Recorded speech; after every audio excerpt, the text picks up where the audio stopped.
नमस्कार, आपके अपने YouTube चैनल समय की पुकार में मैं ओम कसारा आप सभी दर्शक बंधुओं का हार्दिक स्वागत और अभिनंदन करता हूं। राजस्थान के भीलवाड़ा जिले में कुछ दिनों पूर्व 2 सिपाहियों की हत्या कर फरार हुए कुख्यात तस्कर राजू फौजी के जब भीलवाड़ा जिले में से होकर गुजरने की जानकारी मिली तो पुलिस ने रायला थाना क्षेत्र में नाकेबंदी करवा दी। इसी दरमियान नाकेबंदी तोड़कर भागे एक संदिग्ध वाहन का पीछा करते समय मंगलवार देर रात को पुलिस की जीप फ्लाईओवर से नीचे गिर गई, जिससे कांस्टेबल इशाक मोहम्मद की मौत हो गई और रायला थानाधिकारी सुनील चौधरी व एक अन्य कांस्टेबल घायल हो गया।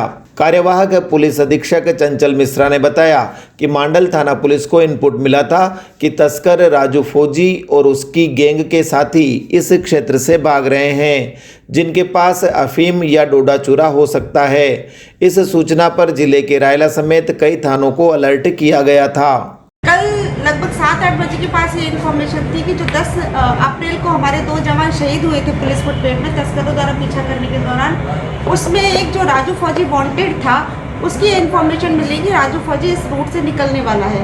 उस सूचना पर पूरे रूट पर डिस्ट्रिक्ट लेवल पर और रेंज लेवल पर नाकेबंदी कराई गई थी। इस नाकेबंदी के दौरान जब पुलिस थाना रायला की गाड़ी तस्करों की गाड़ी का पीछा कर रही थी तो उनके द्वारा गाड़ी को लापरवाही पूर्वक चलाने की वजह से पुलिस थाना रायला की गाड़ी पलट गई और उस पलटने में उसकी गाड़ी के ड्राइवर के फ्रैक्चर हुआ। एसएचओ रायला के सिर में चोट आई और एक जवान जो बैठा हुआ था उसके सिर में चोट लगने से उसकी मृत्यु हो गई।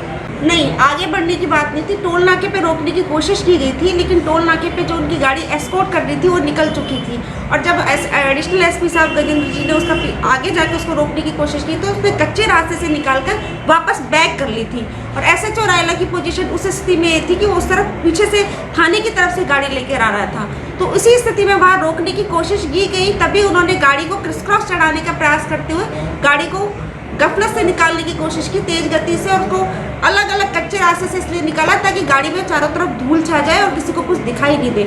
उस स्थिति में गाड़ी जब नीचे उतरने लगी तो उनकी वजह से जब वो सामने आए तो गाड़ी पलट गई हमारी, क्योंकि उसमें नीचे एक खाई थी, इस वजह से वो ब्रिज से नीचे तो नहीं गिरी मैडम? ब्रिज से नीचे गिरी थी गाड़ी हमारी। तो जो गुलाबपुरा में जिसका ये कानिया के पास जो गाड़ी छोड़ के गए जिसमें अवैध डोडा चूरा भरा हुआ मिला है वो गाड़ी सेम थी जिस गाड़ी का हम लोग पीछा कर रहे थे।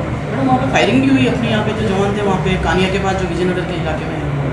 कानिया के पास अभी तक मेरे पास जो एरिया भीलवाड़ा का उस क्षेत्र में फायरिंग की कोई सूचना नहीं है। राजू फौजी हमेशा अवैध डोडा चूरा के कारोबार में लिप्त रहा है, तो इस बात से इनकार नहीं किया जा सकता कि वो फरारी के समय में भी इस तरह का व्यापार करे, क्योंकि जो एक मुकदमा पहले जोधपुर में दर्ज हुआ था उसमें उसने कैलाश बाजू जो जोधपुर का हिस्ट्री सीटर है उसकी सुपारी ली थी और वो इसीलिए ली थी कि उसको पैसे की ज़रूरत थी। तो इस आधार पर हम मानते हुए जो हमारे सर्विलांस में और दूसरे ह्यूमन सर्विलांस की चीज़ें आ रही थी उस हिसाब से मानते हुए हम ये चल रहे थे कि वो ज़रूर इस कारोबार को वापस करने की कोशिश करेगा और ये इतला थी, इतला पे नाकेबंदी की गई थी। हथियार आजकल की घटना में कोई फायरिंग नहीं हुई, उनकी तरफ से कोई फायरिंग नहीं की गई थी, उनकी तरफ से फायरिंग नहीं की गई थी, तब तक हम पीछा ही कर रहे थे। जब तक सामने से फायरिंग नहीं होगी तब तक फायरिंग की स्थिति नहीं थी और कल हमारी नाकेबंदी पूरी तैयारी के साथ थी, इसमें ऐसा नहीं था कि हथियार नहीं था। इस बीच मृतक सिपाही के परिजनों ने राज्य सरकार से मुआवजा दिए जाने की मांग की है ताकि उसके परिवार वालों का भरण पोषण हो सके।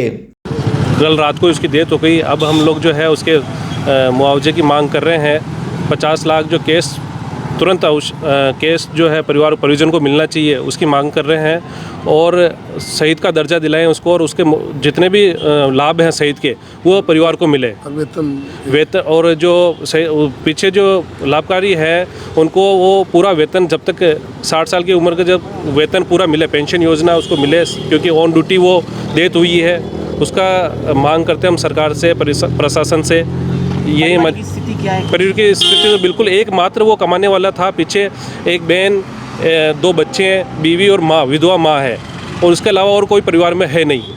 वो मेरे बुआ का लड़का है और उसकी परिवार की स्थिति, उसके अलावा उसके परिजन का अगर वो नहीं रहा तो उस परिवार का भरण पोषण कैसे होगा।